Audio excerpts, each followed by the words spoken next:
I know you and I are very similar. We love watches probably way too much, right? That's and guaranteed. we've gone in so many different directions with our own personal journey, collecting watches and trying out different watches, and in some cases, flipping different pieces. And I have a watch here that we're going to be talking about today that was lent in by Adam at Belmont Watches. It's just wild, and I've not seen anything like this. And I'm excited to kind of geek out about it and talk about it with you today. Rob, do you want to introduce what we have here in this case, this brand new, straight from Belmont Watches?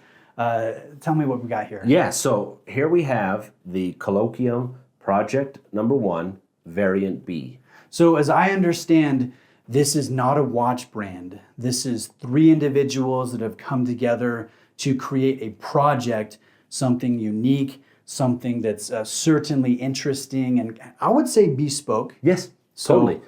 There's not a single, outside of the movement, which we can talk about in a bit, but outside of the movement, there's not a single thing on this watch that I could find on another watch. Yeah. So I would call it a bespoke watch. Well, the thing that really drew me to this piece is the fact that there are 468 separate cylinders that rise off of the plane of the dial and in a sense create its own undulating surface or dial that rise up and create markers in areas. They're different widths, they're different heights, and they all have hand-painted lume applied to it. So, I mean, just that in and of itself, it's nothing that I've ever seen before. No, again, like you mentioned in the intro, as far as us being addicted to watches more than we probably should, we spend a lot of time looking at watches, and we've done it for many years. Yeah. I saw this, and I was completely, I stopped. I just stopped in my tracks. Well, you're not alone because, as I understand, this thing sold out in less than a minute when it was released online.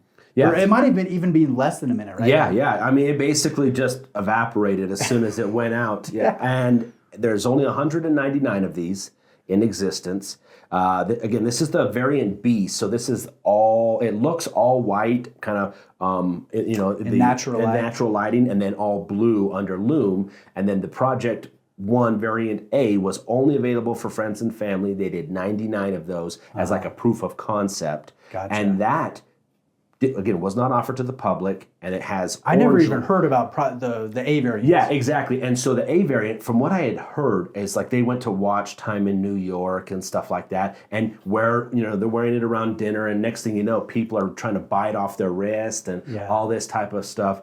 So that one is the same watch, but it's an orange Lume, and then also an orange seconds hand, so slightly different. Right. Again, only 99 of those. But this one, it's a little bit more, I would say, I don't want to say versatile, but it kind of is versatile. No, I would say versatile, because this is a unique watch. Yeah. And the orange was a little bit stronger of a presence there. Definitely. With this being the white with the nice BGW9, I think, or something like that. Superluminova on the Lume, like that is a lot more universal. So the other thing that really kind of captivated my attention with this is this massive box crystal. I mean, yeah, you can look at the dial side and see all the undulation of the cylinders, but then you can flip it on its side and you can see all of that height at play from the side of the case.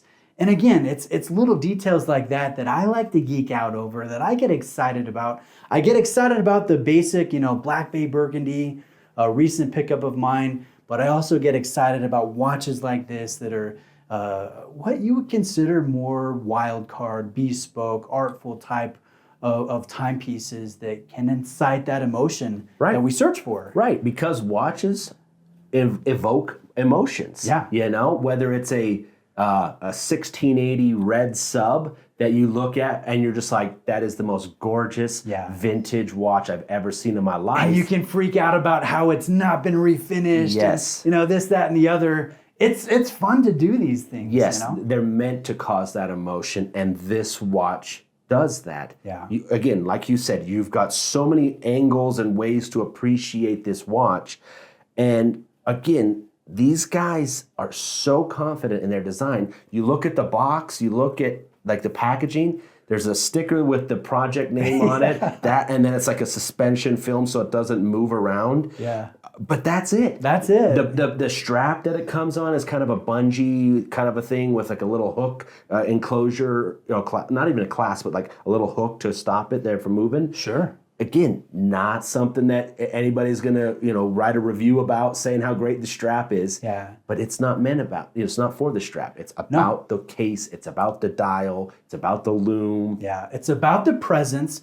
It's about seeing and interacting with all of the different levels.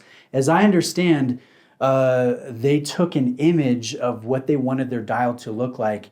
They pixelated it. And then they used that to create the various cylinders, the different elevations and diameters. So up close, you can see all of the intricacy, and then you squint your eyes and it kind of becomes more clear. Yep. And you notice the markers to a greater degree. And that's fun innovation. That's nice attention to detail. Right. And something that I think we should note here is we're talking about all these crazy aspects of designs and unique engineering things, but it's wearable. Yeah. Like, now we haven't worn this because it's a new condition, and again, it's kindly lent in by Adam over at Belmont, but this is a very wearable size. Sure, 40 millimeters in diameter, like kind of the sweet spot for most people. Yep. It's not oversized to grab attention. They wanted to make it wearable, comfortable, versatile, but also attract that attention because of the design, because of the execution, and I think they were successful in that. Yeah, I totally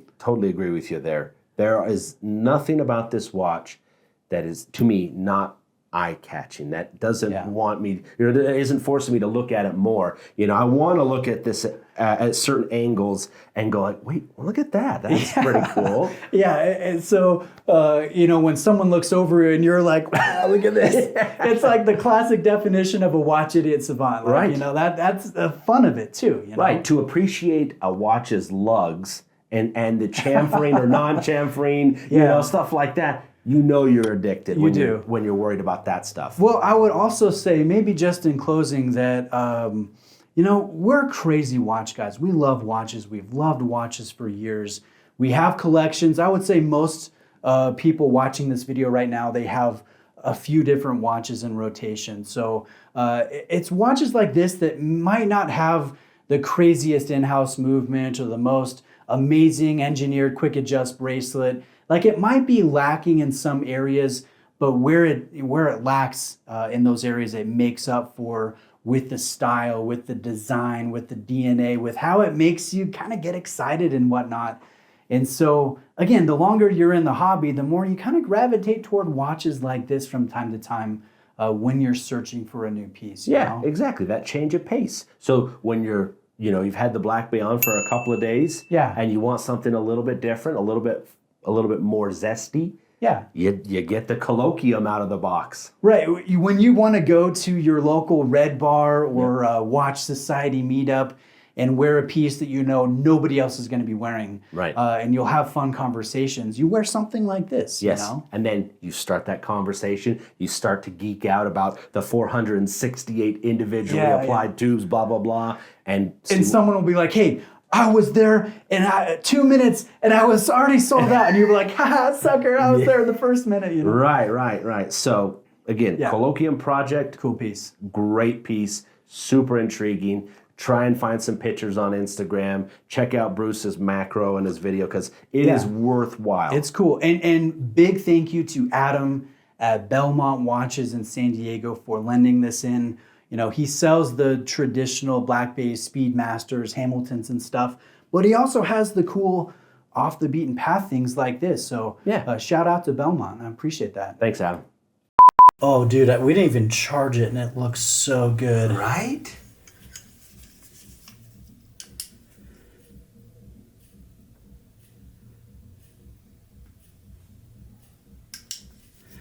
It's going to be so blue.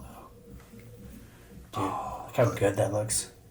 That is freaking awesome. I gotta get a side shot of it too. Yeah, that's it. That's what I was gonna say. You gotta get it up close to see the tubes and the different heights and stuff that you can see through the side of that box top.